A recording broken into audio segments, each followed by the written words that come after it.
"What kind of worthless junk did you give me?" my father said. And then he slapped me, in front of 30 guests holding champagne glasses, on the night of his 55th birthday, in a house I'd scrubbed on my hands and knees since sunrise. I ran out the front door with nothing but a backpack and a bruise on my cheek.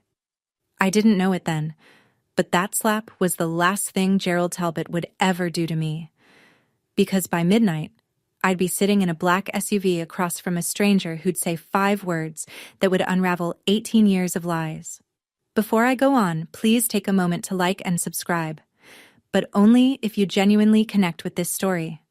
Drop a comment telling me where you're watching from and what time it is there. My name is Hillary, though for most of my life, I was forced to answer to Allison. I'm 21.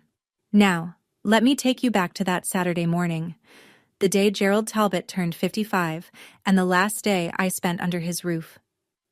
I set my alarm for 5 a.m. that morning, same as every Saturday.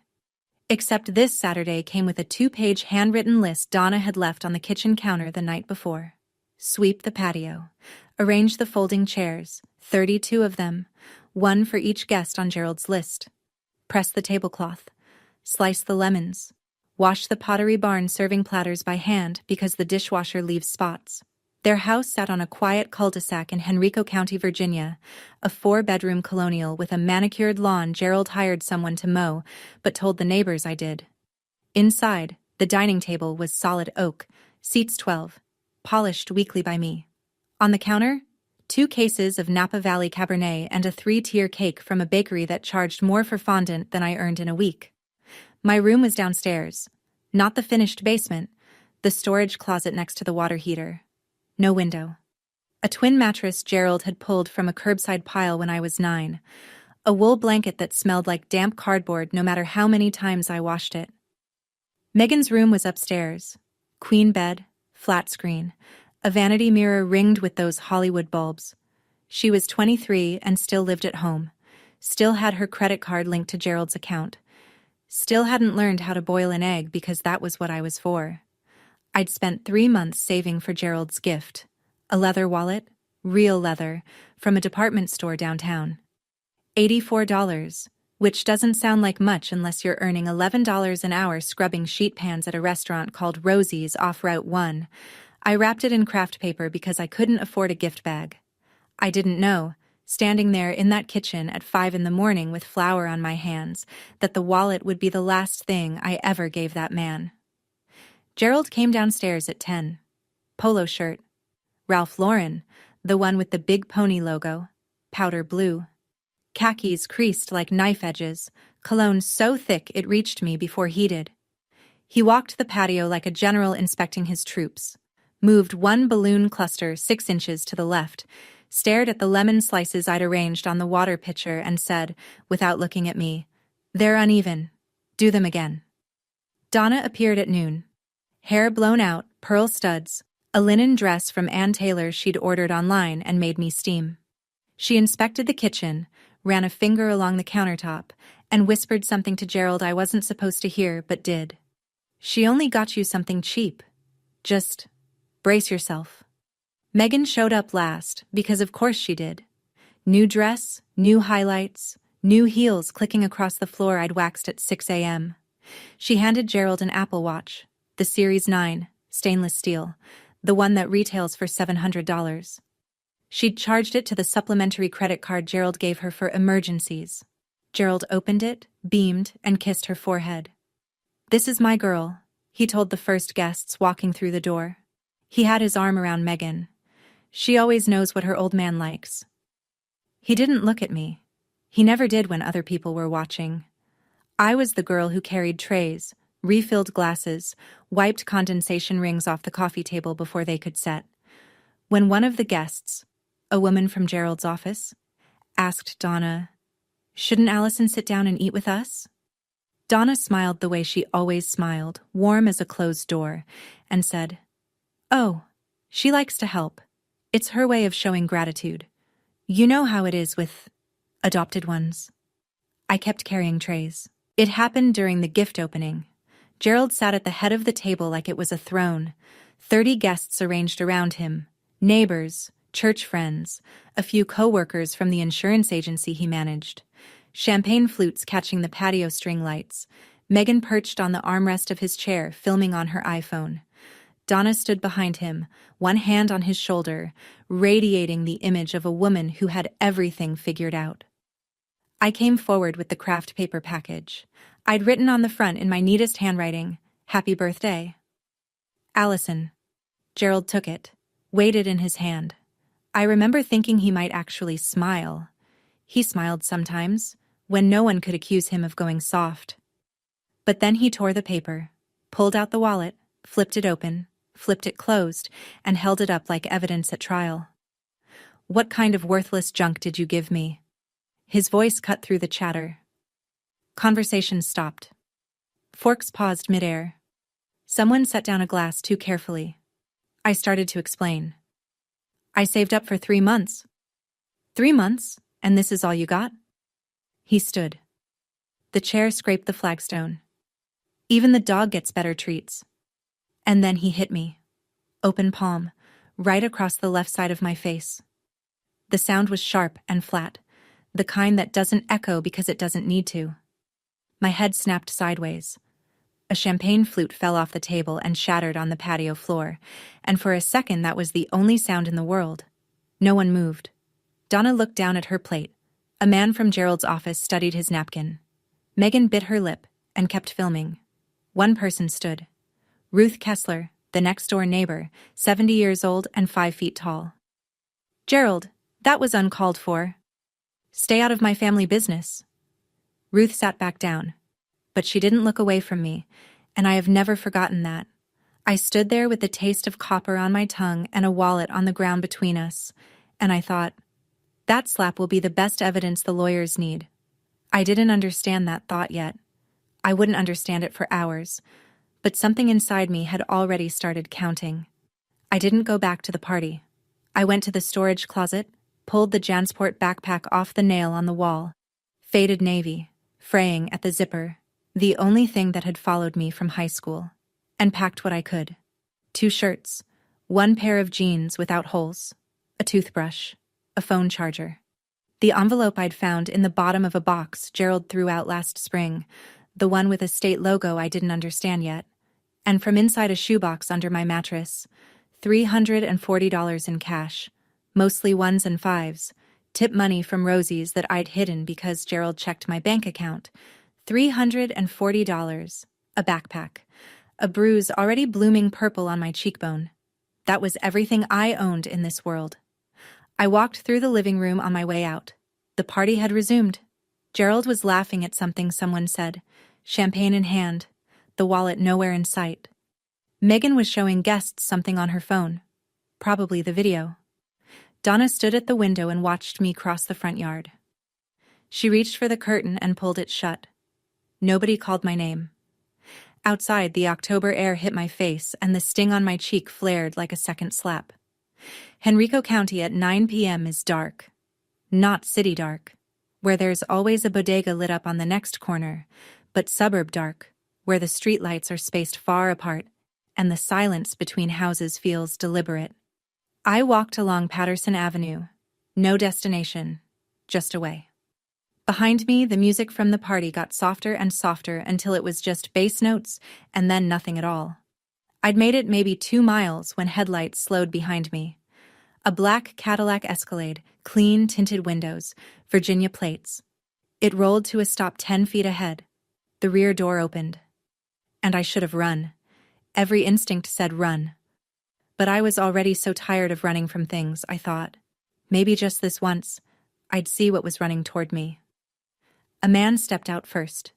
Mid-50s, tall, lean, wearing a charcoal peacoat I'd later learn was Brooks Brothers. Not flashy, just the kind of coat that fits like someone measured you for it. His hair was dark brown threaded with silver. And his eyes, hazel green, wide set, catching the street light, were the exact same eyes I saw in my bathroom mirror every morning. Behind him, a woman. Shorter, red-haired, sharp-featured, carrying a leather portfolio like she'd just left a courtroom. She kept her distance, professional, watchful. The man's hands were trembling. I could see that even in the dark. "I'm sorry to frighten you," he said. His voice cracked on the second word. "My name is Richard Whitford, and I believe I am your biological father." I took a step back. My shoulders hit a mailbox post. "That's not possible. My biological parents didn't want me, that's what I was told." "You were told wrong." He reached into the inside pocket of his coat and pulled out a photograph. Small, creased at the corners, clearly handled 1,000 times. A woman holding a toddler. The woman had auburn hair and cheekbones like mine, and a smile that leaned slightly to the left. The toddler had hazel green eyes. "Her name was Catherine," he said. "She was your mother. She died in a car accident when you were 2, and I have spent every single day since then trying to find you."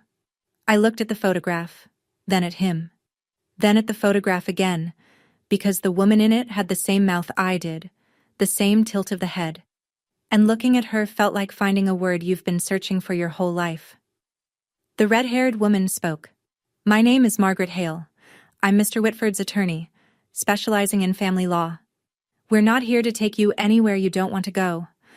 We've been monitoring your situation through legal channels for several months.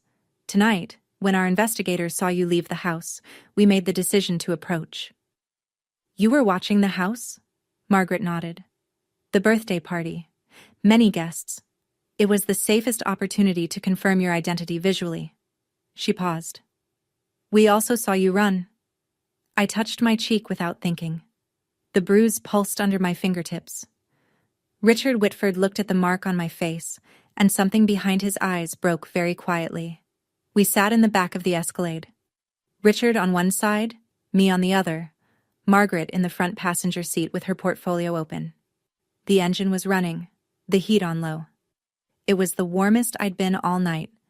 Richard told me the story like a man who'd rehearsed it for 18 years and still wasn't ready. Catherine died on I-64 eastbound on a Tuesday morning in March. A delivery truck crossed the median. She was killed instantly.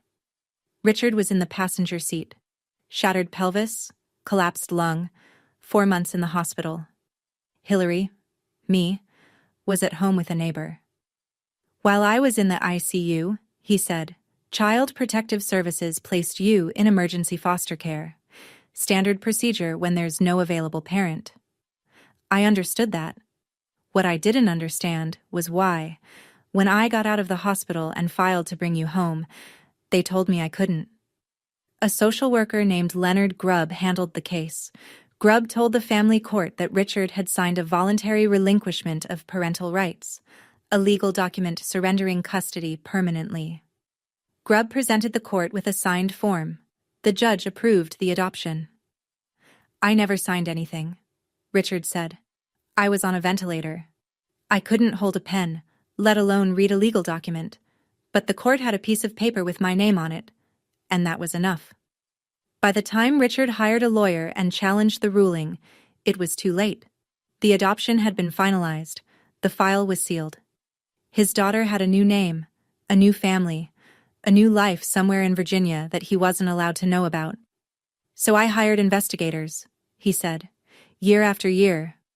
It doesn't matter what I spent. I would have spent everything." His voice didn't waver when he talked about the money.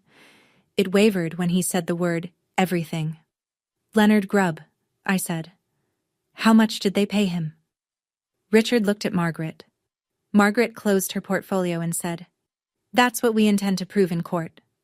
The SUV was still parked on Patterson Avenue, hazard lights blinking amber against the dark.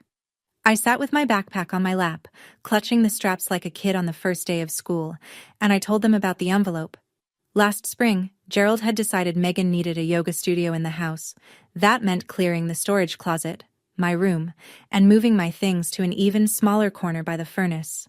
He threw most of my belongings into a garbage bag and tossed it by the curb. I went through the bag before the trash truck came, because that's what you learn to do when nothing you own is safe. You check, and you save what you can. At the bottom of a water-damaged cardboard box, underneath old report cards and a Ziploc bag of baby clothes, I found a manila envelope. Official-looking. The return address had a seal and the words, Virginia Department of Social Services. Inside was a single document, partially redacted, with the heading Title IV, E-Adoption Assistance, Monthly Disbursement Summary. And across the top, typed in plain government font, Allison G. Talbot. I didn't know what Title IV-E was. I didn't know what a disbursement summary meant. But I knew my name was on a government document that Gerald had never shown me, so I folded it up and put it in my backpack. I'd been carrying it for 6 months without understanding why. I pulled it out now and handed it to Margaret. She unfolded it under the dome light, and I watched her expression change. Not dramatically, but the way a poker player's face changes when the final card flips. "This is the adoption subsidy record," she said. "The state of Virginia has been paying Gerald and Donna Talbot approximately $810 per month for your care and maintenance for 18 years. She looked at me. "That's roughly $175,000. How much of it did you ever see?" I thought of the mattress from the curb, the blanket that smelled like cardboard, the closet with no window. "None," I said. Richard turned his face toward the window, and in the reflection of the glass I could see him pressing his jaw shut so hard the muscle jumped. "All those years," I said, half to myself, "he called me a burden. But I wasn't a burden. I was a paycheck." Margaret drove us to a Hilton off Broad Street. Not the Talbot house, not a shelter. Just somewhere clean and quiet and safe. Richard checked us in under his name. Separate rooms, adjoining door, and the first thing I did was stand in the middle of mine and not know what to do. The bed had white sheets that smelled like detergent instead of mildew. There was a window. I opened the curtains and just looked out at the parking lot lights for a long time, because looking out a window from my own room was something I hadn't done in years. While I stood there, the memories came in layers, the way water rises, steady and cold. I started cooking the family meals when I was 10. Gerald said it was to teach me responsibility. By 12, I was doing all the laundry, all the dishes, all the grocery shopping on foot because Gerald wouldn't drive me. Megan got a Toyota Camry for her 16th birthday. I got a bus pass that expired after 1 month because nobody renewed it, so I walked an hour and a half to Rosie's for my shifts. Gerald never let me keep my own documents. No birth certificate, no social security card, no state ID. When I asked for a driver's license at 17, he said, "What for? You don't have anywhere to go." At the time, I thought he was right. Now I understood he'd designed it that way. I kept thinking, why did Gerald keep me all those years if he despised me? Why not just send me back into the system? If I was so worthless, why hold on? Now I had the answer. $810 a month. That's why. Have you ever met someone who hated you but refused to let you leave? Someone who made you feel like garbage but held on to you like you were gold? If you have, tell me in the comments. Because I think you already know what that math looks like. Donna's voice echoed in my head the way it always did, sweet and sharp as lemon juice on a cut. "Gratitude, Allison. That's all we've ever asked for. Is that really so hard?" "No, Donna. What was hard was realizing I'd been grateful to people who were stealing from me. Let me go back 2 weeks, before the party, before the slap, before any of this. Because the truth is, Gerald had already shown me who he was. I just didn't have the vocabulary for it yet." It was a Tuesday evening. Gerald called me into his home office, the room no one entered without permission. Mahogany desk, leather wingback chair, a shelf of hardcover books he'd never read, arranged by color. He was sitting behind the desk like a judge, a manila folder open in front of him. "Sit down," he said. "Not have a seat. Sit down." He pushed a document across the desk. 10, maybe 12 pages, dense print, a blue signature tab sticking out from the bottom. "This is a voluntary agreement," he said. "It states that you choose to remain under my guardianship because you are not financially or emotionally prepared to live independently. Sign it." I picked it up. Most of the language was impenetrable, whereas the dependent acknowledges that independent living presents undue financial and psychological risk. But one clause on page 4 I understood perfectly. The agreement authorized Gerald to continue managing all state and federal benefits associated with the dependent's care. He wanted me to sign over my own subsidy. Again. This time voluntarily, with my adult signature, so he could keep collecting even after I aged out of the system. Why do I need to sign this? I asked. Gerald's expression didn't change. Because without this family, you're on the street. You don't have a degree. You don't have savings. You don't even have an ID. So you're going to sign this, and you're going to sign it before my birthday. Consider it your gift to me. I didn't sign. I asked for more time. Gerald said nothing, just closed the folder and placed it back in the desk drawer. Slowly, the way you put a loaded gun in a safe. That's why he hit me at the party. It wasn't about the wallet. It was never about the wallet. It was because I'd told him no for the first time in 18 years and he couldn't stand it. Back at the Hilton, the morning after. I woke up at 5 a.m. out of habit. Heart pounding, already running through the chore list in my head before I remembered. There was no list. There was just a hotel room with white sheets and a window full of gray October sky. A knock on the adjoining door. Richard, already dressed, holding 2 cups of coffee from the lobby. He set one on the desk and sat in the chair across the room. Not close, not far, just present. Like he was afraid that if he moved too fast, I'd disappear again. Margaret arrived at 8 with a garment bag. Inside, a pair of new jeans and a cream-colored cashmere sweater, still tagged. Something clean to wear, she said, practical as always. I took them into the bathroom and put them on and looked at myself in the mirror for a long time. It was the first time in my life I was wearing something that no one else had worn first. When I came out, Richard's eyes went red at the edges, but he didn't cry. He just nodded and said, Catherine had that same look, like she was deciding whether to trust the mirror. I sat on the edge of the bed and said what I'd been thinking all night. I need proof. Not the photo, not the story. I need a DNA test. If you're who you say you are, the science will back it up. And if you're not, I need to know that too. Richard didn't flinch. Of course. Margaret's already located an AABB-accredited lab in Richmond. We can go today. No hesitation, no offense, no guilt trip. Just of course. I'd spent 21 years in a house where asking a question was treated as a personal attack. And here was a man who answered like questions were the most natural thing in the world. I've spent my whole life doing what I was told, I said. If I'm going to trust you, it'll be because I chose to. Not because I had nowhere else to go. Richard set down his coffee. That's exactly how it should be. The lab was a low brick building off Carey Street, clean, clinical, fluorescent. A technician in scrubs swabbed the inside of my cheek, then Richard's, labeled the vials, and told us results would take 3 to 5 business days. 5 days. I'd waited 21 years to know who I was. 5 more felt like holding my breath underwater. While we waited, Richard brought things to the hotel. Not gifts, not the way Gerald gave gifts, as transactions with strings attached, but pieces. An album of photographs. Catherine pregnant, laughing on a porch swing, one hand on her belly. Catherine holding a newborn with a pink hat. Richard and Catherine and the baby in front of a brick bungalow in Richmond's fan district with a red door. The baby had hazel green eyes, even then. That's the house you came home to, Richard said. I still own it. I couldn't bring myself to sell it. I studied each photograph like it was a document I needed to memorize for a test.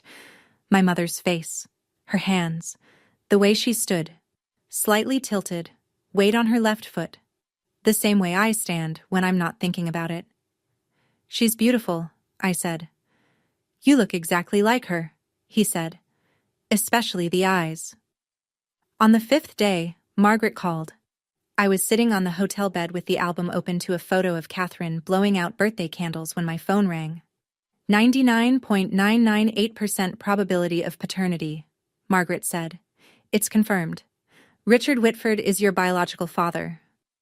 I didn't say anything for a while. I just held the phone and looked at the photograph and felt something crack open in my chest. Not break, not shatter, but open, the way a door opens when someone finally turns the handle from the other side. 99.998%. A number. But for me, it was the first proof in 21 years that I wasn't an accident nobody wanted. Margaret's voice came back on the line, steady and precise.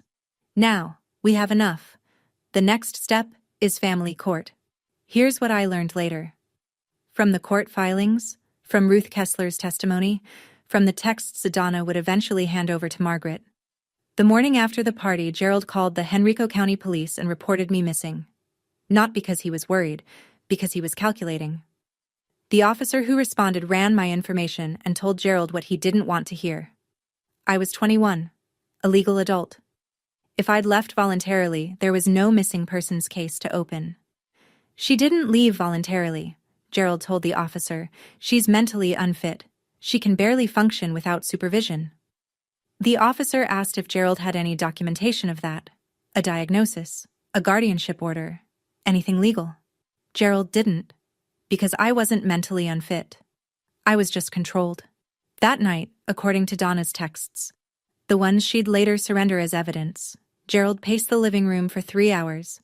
Donna sat on the couch and typed what he dictated. Gerald. If that girl talks to anyone, CPS, a lawyer, anyone, we're done. Find the adoption file. All of it. The originals. Donna. You said she doesn't know anything. Gerald. She doesn't. But if someone shows her where to look. He knew. He'd always known. The forged signature, the bribed caseworker, the subsidy he'd been collecting for 18 years on a child he treated like hired help. Gerald carried all of it in his head the way some men carry debt. Constantly aware, constantly managing, never once considering that the whole structure might collapse.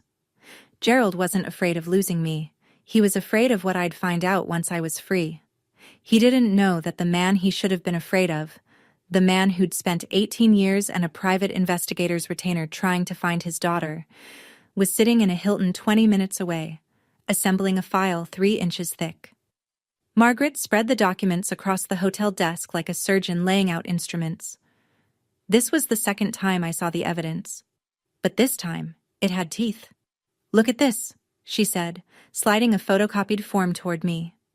It was the voluntary relinquishment of parental rights, dated October 2005. At the bottom, a signature, Richard A. Whitford. Neat, deliberate, slightly forward-leaning. Then she placed a second sheet beside it. A certified report from a forensic document examiner, Dr. Elaine Marsh, who had compared the signature on the relinquishment form to 12 known exemplars of Richard's handwriting. Tax returns, mortgage applications, business contracts spanning 20 years. The pen pressure is inconsistent, Margaret said, pointing. The letter formation in the surname doesn't match any of the exemplars. Dr. Marsh's conclusion, and I'm quoting, is that the signature was produced by a hand other than that of Richard A. Whitford, with a high degree of certainty. She let that settle. Then she pulled a third document from the file, a bank record. A personal checking account belonging to Leonard Grubb, the social worker who had handled my case. On October 14th, 2005, 6 days before the adoption was finalized, a deposit of $5,000 appeared. The source, a wire transfer from Gerald R. Talbot's personal account. Not through the church, Margaret said. Not through a charity. Direct, account to account, 1 week before the adoption was approved. I stared at the numbers. $5,000. That's what my entire identity had cost. My name, my father, my childhood, traded for the price of a used car. Richard sat across the room, arms folded, jaw tight. He'd seen these documents before, but watching me see them, that was something different. I could tell by the way he breathed, shallow and careful, like a man trying not to break something by holding it too hard. So the adoption can be undone? I asked. Margaret closed the file. Under Virginia law, an adoption procured through fraud, including forged consent, can be declared void. Yes, it can be undone. 2 days before the court date, a letter arrived at the Hilton's front desk. Addressed to me, Allison Talbot. Not Hillary Whitford, because Gerald still refused to believe I had any other name. Inside, a single page on Gerald's insurance agency letterhead, handwritten, and a photograph. Me, at 3 years old, sitting on Gerald's lap in the living room of the house on the cul-de-sac, wearing a pink dress I don't remember owning. He was smiling. I was smiling. It looked like a family. The letter read, Allison, I don't know who this man is or what he's told you, but he is not your father. He is a stranger exploiting a confused young woman. We are your family. We have been your family for 18 years. Come home. We can work this out. I forgive you for leaving. Dad, I read it 3 times. The word forgive hit me differently each time. First like a door opening, then like a lock clicking shut, then like a hand gripping my wrist. He forgave me. For leaving. After he hit me. I sat on the edge of the hotel bed and felt the room tilt. 18 years of conditioning doesn't shut off because a DNA test says 99.998%. Somewhere inside me, a voice I'd carried since childhood whispered, what if Gerald's right? What if this is all a trick? What if Richard just wants something from you too? I looked at Richard, who was reading in the chair by the window, and said, how do I know you're not the same as him? How do I know you won't just use me for something else? He put the book down. He didn't look hurt. He looked like a man who understood exactly why I was asking. You don't, he said. Not yet. And I'm not going to try to convince you with words, because words are cheap. The DNA doesn't lie. The documents don't lie. And the court will decide what's true. All I'm asking is that you let the evidence speak. He picked up his book again and went back to reading. And that, the not pushing, the giving me room, was the thing that scared me most, because it was so different from everything I knew. That night I couldn't sleep, so I did what I always did when the world stopped making sense. I looked at the evidence. I took the Title IV-E envelope from my backpack and set it on the desk beside Gerald's letter. 2 documents. One from the state of Virginia, confirming that Gerald received $810 a month to take care of me. One from Gerald claiming he was my family. If Gerald loved me, why did I sleep in a storage closet? If Gerald loved me, why didn't I have a birth certificate, a social security card, a single piece of identification with my name on it? If Gerald loved me, why was the guardianship extension he'd tried to make me sign designed to keep the subsidy flowing, not to keep me safe? The answer was in the math. It had always been in the math. Gerald didn't love me. Gerald invoiced me. I called Margaret at 11 p.m. She picked up on the second ring, which told me she'd been expecting this call. I'm going to court, I said. Not because I trust Richard, not fully, not yet, but because I deserve to know the truth. I've earned that. That's all we need, she said. The next afternoon, Derek Simmons came to the hotel. Mid-40s, square-jawed, serious. A social worker with the Virginia Department of Social Services, assigned to review Richard's petition. He asked me about my living conditions growing up. I told him about the closet, the chores, the missing documents, the isolation. He wrote everything down in a small notebook, and when I finished, he didn't say I'm sorry, or that must have been hard. He said, what you're describing, if it's corroborated by the records, constitutes neglect. And the financial component constitutes exploitation of adoption assistance funds. Then he looked at me and added more quietly, this isn't just about your adoption being fraudulent, Ms. Whitford. This is about a system that was supposed to protect you and didn't. I'm not choosing Richard over Gerald, I told myself as Derek left. I'm choosing the truth over the lie I've been living. I didn't witness this part directly. It came out later, piece by piece, through Donna's testimony and the texts she turned over. But I'll tell it the way it happened, because you need to understand who Gerald thought he was walking into that courtroom to face. The night before the hearing, Gerald sat at the dining room table, the same oak table I'd polished every week for 18 years, and rehearsed his testimony with his lawyer. Not Margaret's caliber of lawyer, a general practitioner from a strip mall office who charged by the half hour and had never handled an adoption fraud case in his life. I have all the paperwork, Gerald said. Signed, sealed, stamped by the court. I've been a member of First Baptist for 22 years. I coach Little League. Everyone in this community knows who I am. Donna, sitting across from him, ventured a question. What about the subsidy envelope? What if they ask about the money? Gerald didn't look up. Nobody audits that. We're fine. Megan wandered through on her way to the kitchen and asked, her voice bored, incurious, the voice of someone whose biggest problem was a slow Wi-Fi connection. If Allison doesn't come back, can I turn her room into a walk-in closet? Gerald didn't answer her either. He was already drafting his opening statement in his head, the one where he'd stand before a judge and explain what a generous, God-fearing man he was for taking in a child nobody else wanted.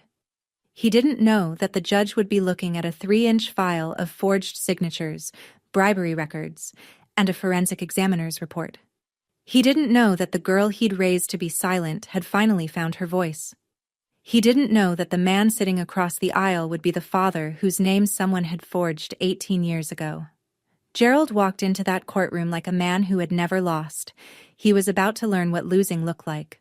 The morning of the hearing, Margaret turned the hotel conference room into a war room. She'd reserved a table for 6 and covered it with 5 stacks of documents, each flagged with colored tabs. I sat at one end with a cup of coffee going cold in my hands, and she walked me through the case the way a general walks through a battle plan. Calm, precise, leaving nothing to chance. Stack 1, she said, tapping the first pile. DNA results. AABB accredited lab, chain of custody documented, 99.998% probability. Irrefutable. Stack 2. The forensic handwriting analysis from Dr. Elaine Marsh.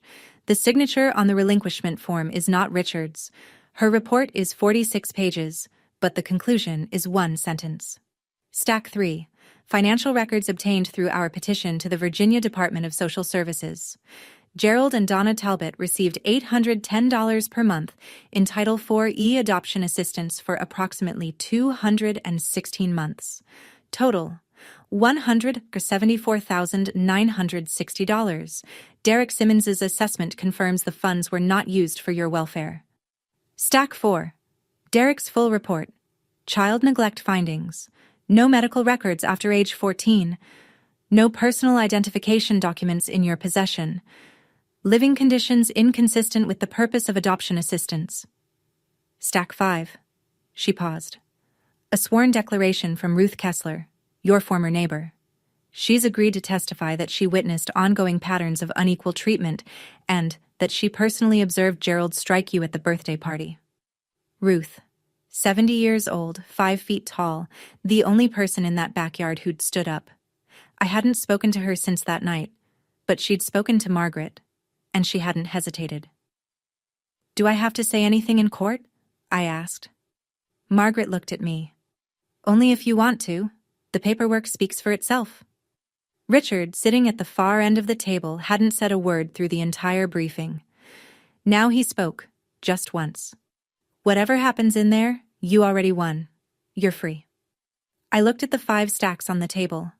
A lifetime of lies, dismantled into tabbed folders, and I thought, no, I haven't won yet. But I'm about to. Richard took me to Banana Republic that afternoon. Not because the clothes mattered, but because, he said, you should walk into that room looking exactly like who you are, someone who deserves to be heard. I tried on a navy blazer, a white silk blouse, charcoal slacks, stood in front of the fitting room mirror and stared at the person looking back. She had straight shoulders and clear eyes and looked like someone who might sit at a conference table, not carry trays to one. Your mother used to do that, Richard said when I came out. He was leaning against the wall outside the fitting rooms, hands in his coat pockets. Stand in front of the mirror for a long time, then she'd smile at herself. Just a little, like she'd settled something. I hadn't smiled, but I understood what he meant. Something was settling. On the drive back, Richard pointed to a brick bungalow on a tree-lined street in the Fan District. Red front door, white shutters, a porch swing hanging still in the October air. That's the house, he said, the one in the photos. I looked at it through the window. The house I'd been born into, the house I'd been taken from, and I didn't feel the ache I expected. I felt something quieter, a kind of recognition that sits in the body instead of the mind. That night, the night before the hearing, I sat on the hotel bed and wrote in a notebook I'd bought at the CVS across the street. Not a speech, not a plan, just a line, for myself. No matter what happens tomorrow, I will never go back to that storage room. I will never answer to a name that isn't mine. I will never again be grateful for being used. I slept 4 hours. I dreamed of a red front door opening. Richmond Family Court, a Tuesday morning in late October. The building was old federal brick, columned entrance, hallway floors that echoed every footstep like the building wanted you to know who was coming. I arrived at 8:30 with Richard on my left and Margaret on my right, Derek Simmons a few steps behind carrying a banker's box of records. Navy blazer, white blouse, hair pulled back in a low knot. No jewelry, I didn't own any, but my hands were steady and my back was straight. Gerald arrived at 8:40. Gray suit, burgundy tie, Donna on his arm in her Ann Taylor dress, Megan trailing behind in something too casual for court. His lawyer carried a single file folder. Gerald carried his chin at the angle of a man who believed this was a formality. Then he saw us. His eyes went to me first, registered the blazer, the posture, the absence of the girl who used to stare at the floor. Then they moved to Richard. Then to Margaret. Then to the banker's box Derek was setting on the plaintiff's table. Gerald's face didn't crumble. It recalibrated. I'd seen that look before. The rapid mental arithmetic of a man who controls every variable suddenly realizing there's one he missed. Donna's hand tightened on his arm. Megan pulled out her phone, then thought better of it and put it away. Gerald and I made eye contact across the hallway. For the first time in my life, I didn't look down. The clerk opened the courtroom doors and called the case. In the matter of the adoption of the minor formerly known as Hillary Whitford, now styled Allison Grace Talbot. We walked in, both sides, the same door, different worlds. Margaret stood the way I imagined a scalpel would stand if it could, upright, precise, reflecting light. She addressed the judge, the Honorable Patricia Dwyer, without notes. Your Honor, we are here today to present evidence that the adoption of Hillary Whitford, known for the past 18 years as Allison Grace Talbot, was obtained through fraud. Specifically, the forging of a biological parent's consent to relinquish parental rights, facilitated by a financial payment to the case-assigned social worker. She presented the DNA results first, the lab technician's sworn affidavit, the chain of custody, the number, 99.998%. Judge Dwyer examined the report, adjusted her reading glasses, and set it aside with a small nod.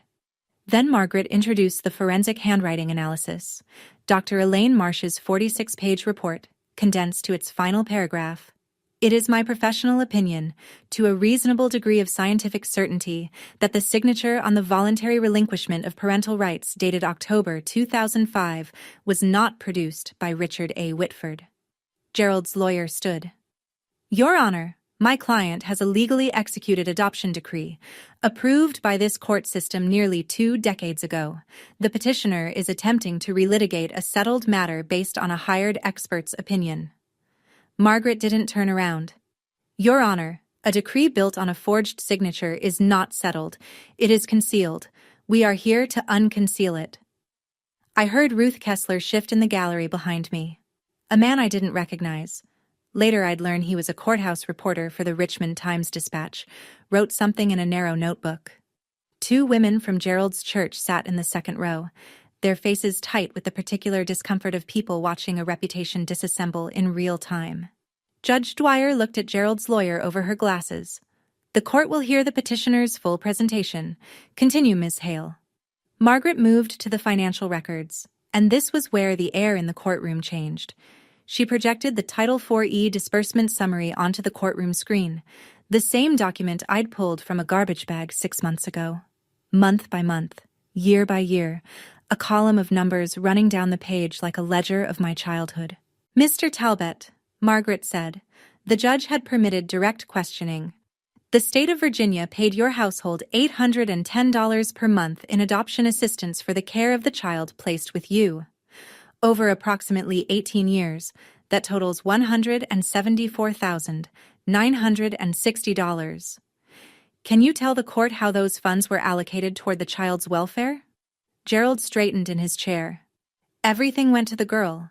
We fed her, clothed her, kept a roof over her head. 18 years of that isn't cheap. Margaret nodded as though she'd expected this answer, which she had. Then she called Derek Simmons. Derek approached the stand carrying his report like a man carrying something heavy and important. He'd visited the Talbot home. He'd reviewed the records. He spoke without inflection, which made every fact land harder. The child's living space was a converted storage area adjacent to the home's water heater. Approximately 60 square feet. No exterior window, no closet.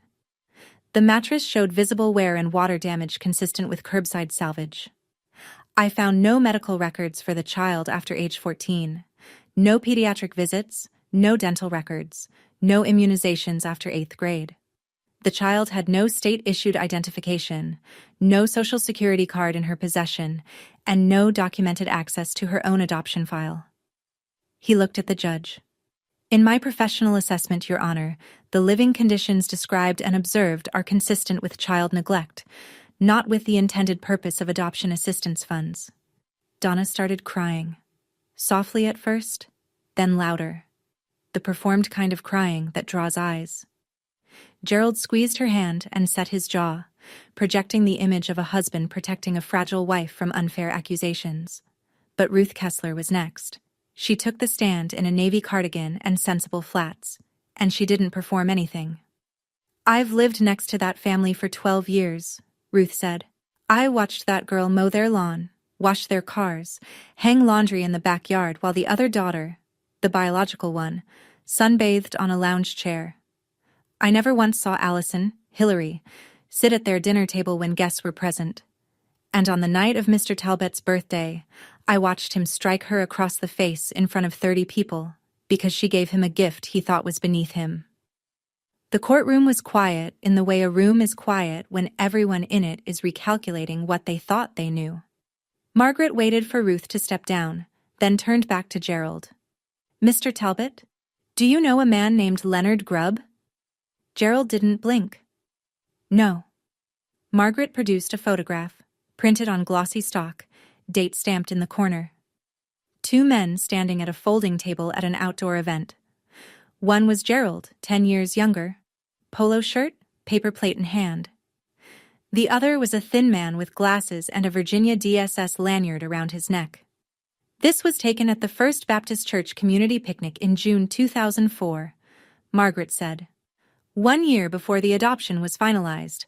The man beside you is Leonard Grubb, the social worker assigned to Hillary Whitford's case. Do you still maintain you don't know him? Gerald's jaw worked. I may have met him in passing. Church events are large. I don't remember every face. You remember well enough to send him $5,000. Margaret placed the bank statement on the projector. Gerald's personal checking account. October 14th, 2005. Wire transfer. Recipient. Leonard M. Grubb. Can you explain this payment? That was a donation. For the church's... It was a community contribution. Routed from your personal account directly to Mr. Grubb's personal account? Not the church's account? Gerald turned to his lawyer, who was studying the table surface with the intensity of a man hoping to find an exit there. No objection came. I gave that girl everything. Gerald's voice cracked upward, sharp as a slap. He was standing now, one hand flat on the table. 18 years, a home, food, and this is the thanks I get? Some con man shows up and suddenly I'm the villain? Mr. Talbot. Judge Dwyer's voice was low and final. Sit down, now. He sat. But the room had already heard it, the mask cracking, the entitlement spilling through. In the gallery, the churchwomen stared at their laps. The courthouse reporter's pen moved faster. Margaret turned to the judge with the composure of someone who had just watched her opponent do her job for her. Your Honor, we'd like the court to note Mr. Talbot's characterization of his parental role as something he gave and expects repayment for. That is not parenting. That is a transaction. Margaret looked at me. I'd told her the night before, I want to speak. Not because the case needed it. The documents were enough. But because I'd been silent for 21 years and some things need to be said by the person who lived them. Your Honor, the petitioner's daughter would like to address the court if permitted. Judge Dwyer nodded. You may proceed. I stood.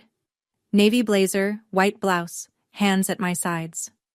I looked at the judge, not at Gerald, because this wasn't for him. Your Honor, I'm not here for revenge. The word sat in the air for a moment, and I let it. I'm here because for 21 years I didn't know who I was. I didn't know my own name. I didn't know my mother's face. I didn't know that someone was looking for me, or that the papers that put me in that house were built on a forged signature. I paused, breathed. Mr. Talbot said he gave me everything. Here's what everything looked like. A storage closet with no window. A mattress from someone's curb. No doctor visits after age 14. No identification. No birth certificate. I didn't know my own social security number until 2 weeks ago. I worked in that house from the time I was 8 years old, cooking, cleaning, doing laundry, and I was told every day that I should be grateful for it, that without them, I was nothing. My voice didn't break. I'd decided it wouldn't. He slapped me at his birthday party because I gave him a wallet I'd saved 3 months to buy. But the truth is, he slapped me because I wouldn't sign a paper giving him continued control over my life. That's what I was to him. Not a daughter. A line item. I looked at the judge. I'm not asking this court to punish Gerald Talbot. I'm asking this court to tell the truth. Because I deserve at least that. Every child in the system deserves that. I sat down. The room was silent. Ruth Kessler was crying, quietly. The real kind. The courthouse reporter had stopped writing and was just looking at me. Richard sat perfectly still with his hands folded on the table, but I could see the knuckles white. When I stood in that courtroom, I remember thinking, why did it take me 21 years to say something this simple? Have you ever held something inside for so long that when you finally say it out loud, you're amazed it was only a few sentences? That all that weight could fit into so few words? If you know what that feels like, tell me in the comments, because I think that's the kind of thing you can't explain to someone who hasn't carried it. What happened next, no one expected. Least of all, Gerald. Donna stood up, not from the witness stand. She hadn't been called. She stood from the respondent's bench, smoothed the front of her Ann Taylor dress the way she smoothed everything, and said, in a voice that shook like a wire about to snap, Your Honor, I have something I need to say. Gerald grabbed her wrist. Donna, sit down. She pulled free. It was the first time I'd ever seen her pull free of anything. I wrote the check, Donna said. Her mascara was already running, but this wasn't the performed crying from earlier. This was different. Raw, ugly, the kind that doesn't care about an audience. $5,000 to Leonard Grubb. Gerald told me it was to expedite the adoption process. I wrote the check from our joint account, and I knew what it meant. Gerald's lawyer put his head in his hands. Gerald went red from the collar up, a deep mottled crimson I'd never seen on him before. She's lying, Gerald said. She's confused. She's trying to protect herself. I am trying to protect myself. Donna's voice broke high and desperate. Because I've been protecting you for 18 years, and I can't do it anymore. I watched you hit that girl. I watched you work her like a mule. And I didn't say anything because I was afraid of you, Gerald. I was afraid of exactly this. Judge Dwyer let her finish. The courtroom was so quiet I could hear the fluorescent lights humming above us. Megan sat frozen in the gallery, phone in her lap, mouth open. Mr. Talbot, the judge said, and her voice carried the weight of someone who had seen a great deal and was still capable of being appalled. One more outburst and I will hold you in contempt. Gerald sat still as stone, and for the first time in my life, I saw him look afraid. Judge Dwyer took 12 minutes to review the final documents. 12 minutes. I know because I watched the clock on the courtroom wall. The old analog kind with a second hand that ticks instead of sweeps, and counted every rotation. When she looked up, she didn't address Gerald first. She addressed me. Ms. Whitford. And I will use that name now, because the evidence before this court compels it. The court has reviewed the petition, the forensic handwriting analysis, the financial records, the testimony of the social worker and the neighbor witness, the DNA results, and the statement made voluntarily by Mrs. Talbot. She removed her glasses. The evidence is unambiguous. The voluntary relinquishment of parental rights filed in October 2005 bears a signature that has been determined, by certified forensic analysis, to be fraudulent. The biological father, Richard Whitford, never consented to the termination of his parental rights. The adoption that followed was therefore built on a foundation of forgery and, based on the financial evidence presented, facilitated by a direct payment to the case-assigned social worker. She turned to Gerald. He was sitting rigidly upright, tie still knotted, hands flat on the table. A man holding the posture of authority, while the authority drained out of him. It is the ruling of this court that the adoption of Hilary Whitford, styled as Alison Grace Talbot, is declared void ab initio. The adoption is annulled in its entirety. Gerald didn't move.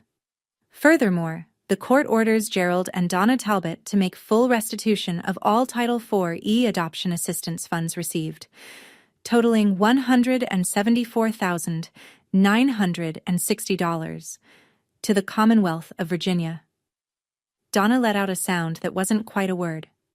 Finally, this court is referring the matter to the Henrico County District Attorney's Office for investigation of potential criminal charges, including but not limited to forgery in violation of Virginia Code Section 18.2-172, fraud in connection with public assistance, and child neglect under Section 18.2-371.1.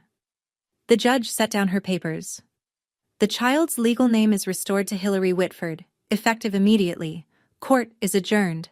The gavel came down, and the sound of it, that single wooden knock, was the loudest thing I'd ever heard in my life.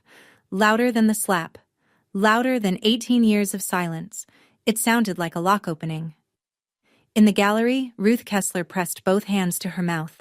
The churchwomen were already standing, gathering their purses, not making eye contact with each other. The courthouse reporter closed his notebook and looked at me with an expression I couldn't quite name. Something between respect and sadness. Gerald sat motionless. His lawyer was already packing up, and for the first time I realized that the man Gerald had hired to defend him couldn't get out of that room fast enough. The hallway outside the courtroom smelled like floor wax and old radiator heat. I was walking toward the exit with Richard on one side and Margaret on the other when I heard the heels. Fast, uneven, the sound of someone not used to hurrying in shoes that weren't built for it. Wait. Megan. Her makeup was ruined. Mascara tracked down both cheeks. Foundation patchy where she'd wiped at it. She looked smaller than I'd ever seen her, which was strange because she'd always taken up so much space. I didn't know, she said. She was breathing hard like she'd been running or trying not to. About the money, the subsidy. I thought Mom and Dad were paying for my school out of Dad's salary. I didn't know it was... She stopped. She couldn't finish the sentence, and I understood why. The sentence ended with your money, and saying it out loud would make it real in a way she wasn't ready for. I looked at her. The girl who'd gotten the Apple Watch, the Toyota Camry, the queen bed, the highlighted hair, the credit card that never declined, the girl who'd laughed when Gerald hit me and filmed it on her phone, the girl who'd asked if she could turn my closet into storage for her shoes. Part of me wanted to scream. Part of me wanted to walk away without a word. But what I felt, standing there in a courthouse hallway with my legal name restored and my actual father beside me, wasn't rage. It was clarity. I hope you figure out who you are without his money, Megan, I said. I really do. But that's your journey, not mine. She nodded once, and I saw something pass across her face. Not guilt exactly, but the beginning of it. The hairline fracture before the break. Margaret touched my arm lightly. Richard was holding the door open. I walked toward them and didn't look back. Not because I was angry, but because for the first time I had somewhere to walk toward instead of just away from. Gerald was standing at the bottom of the courthouse steps. He looked diminished. Not physically. He was still a big man, still broad in the shoulders, but something structural had given way. His tie was loosened. His suit jacket was unbuttoned. Donna sat in their Buick at the curb, forehead against the steering wheel, engine running. I was halfway down the steps when he said it. The name he'd assigned me 21 years ago, the name a judge had just struck from the record. Allison. I stopped, turned. He looked at me the way he always had, like I was something he owned and couldn't quite figure out the value of. But now there was something else underneath it. Something that might have been fear if Gerald Talbot were the kind of man who admitted to being afraid. After everything I did for you, he said, after 18 years under my roof, this is how you repay me. I stood on the steps in my navy blazer with October sunlight on my shoulders, and I felt, for the first time, the full weight of what he'd just said. Not anger. Recognition. Because even now, even with the judge's ruling still ringing in the air, even with a forensic report proving he'd forged a man's signature to steal that man's daughter, Gerald Talbot believed he was owed something. My name is Hillary, I said, and you didn't do anything for me. You did everything to me, and now it's over. I turned and walked down the remaining steps. Richard was waiting by the Escalade, door open. He didn't say anything. He didn't need to. He just held the door the way you hold a door for someone you've been waiting 18 years to hold a door for. I got in. The door closed. And the last thing I saw through the tinted window was Gerald Talbot standing alone on the courthouse steps, suit jacket hanging open, watching his investment drive away. 6 months later. That's where I am now. I live in Richmond. Not the Fan District house with the red door, though Richard offered it. I have an apartment off Gray Street, a studio with tall windows that let in so much morning light, I sometimes just stand there for a minute before starting my day. The windows were the first thing I looked for when I went apartment hunting. I spent 18 years in a room without one. Now I need to see the sky when I wake up. I'm studying for my GED. I'm also enrolled in the culinary program at Reynolds Community College, which is ironic, I know. Gerald made me cook every meal for 18 years, and now I'm choosing it. But that's the difference, isn't it? Between something done to you and something you decide to do. The ingredients are the same. The meaning is completely different. Richard and I have dinner every Sunday at the bungalow. He's not a great cook. His specialty is overcooked salmon and slightly burned garlic bread. But he makes it himself, and he sets the table for two, and he asks me about my week, and listens to the answer. We're not perfect. There are awkward silences. There are moments when neither of us knows what to say, because you can't recover 18 stolen years over salmon. But he's there, every Sunday, without fail. As for the Talbots, Gerald and Donna are awaiting trial. Forgery, fraud, child neglect. The house in Henrico County is under a second mortgage to cover the restitution payment. Gerald was asked to resign from his position at First Baptist's Board of Deacons. He did not go quietly. Donna, who cooperated with the investigation, may receive a reduced charge. Megan moved in with an aunt in Fredericksburg and got a job at a retail store. The first job she's ever had. I go to therapy every Thursday. A woman named Dr. Torres who has a small office with a ficus plant and doesn't tell me how to feel. She just asks questions and lets me find my own answers, which, after 21 years of being told what to think, feels like learning a new language. Healing doesn't happen overnight. Some mornings I still wake up at 5 a.m. with my heart racing, already mentally cataloging chores that no longer exist. But then I open the curtains, and there's the sky, and I remember where I am. I want to be clear about something before I go. This story isn't about revenge. I know it might look that way. The courtroom, the ruling, the restitution order, the criminal charges. But revenge would mean I wanted Gerald to suffer the way I suffered, and I don't. I want him to be held accountable. Those are different things. Revenge is a fire you light hoping it burns someone else. Accountability is just turning on the lights so everyone can see what was already there. If you're in a family where you're tolerated instead of loved, where your presence is endured, not valued, where you've been taught that gratitude means silence and obedience means survival, I want you to hear this. You are not the problem. You were never the problem.